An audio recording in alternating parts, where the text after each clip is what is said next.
Hi mayam, good morning. Ahanbamaktada aigi channel bu jengbiriba ichin inaw khudingmakpu taramna okjari mayam punamakpu aigi maikeidagi happy sajibu chairauba mayam adudi ai laida katnaba hairuk lairuk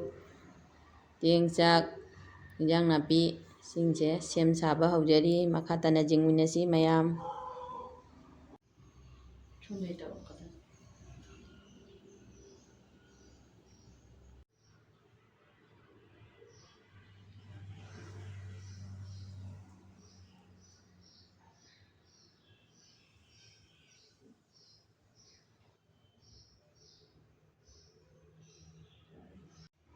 Hai mayam, laisu khuramba loire adoi sajana kase sem sana sum taurage hawai thongwada thaknaba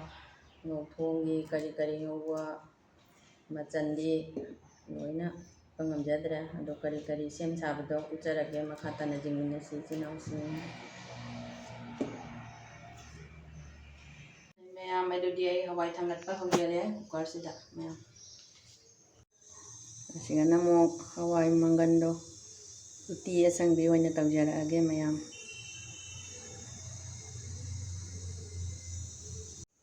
mayam ado aina nakupi se seme chenggroup sajana dum mathang sembado ujarage siga awa phadigom icha tombisu semba jaubiri kari laida katpa singdu puthore ase mathang semba se dum thorang tawjari mayam jengminasi makhatana sigana mo bora tawjari jenamgi borani mayam.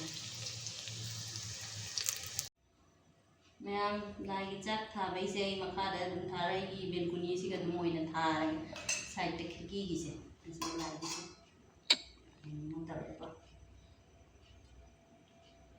magic sem saba tawri onajari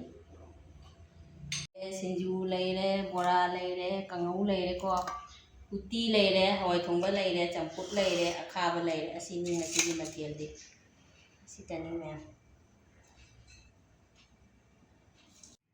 mayamdo ai laigi chak thabase belkuni si oina thare makhada katlagadi mina mo kari hairakadaba aina ise dum katle mayam.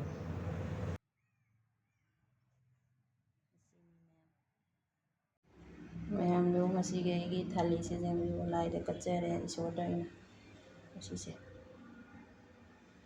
dining thauda mu katle. Hai mayam ngasi aigi sajibugi mathel se loijare sida mayam punamak happy sajibu chairauba ado mayam punamak anoba chahi lakpasida aikoi punna jaipiminarase mayam ado ai ngasigi mathel sidi sida leire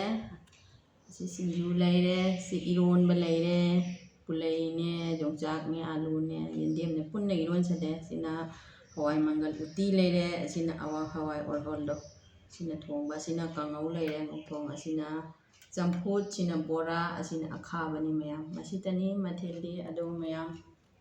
chabadi uchararoige mayam punamak aigi video asibu like share subscribe tawiramo mayam. Thank you ngasigi oinadi bye bye.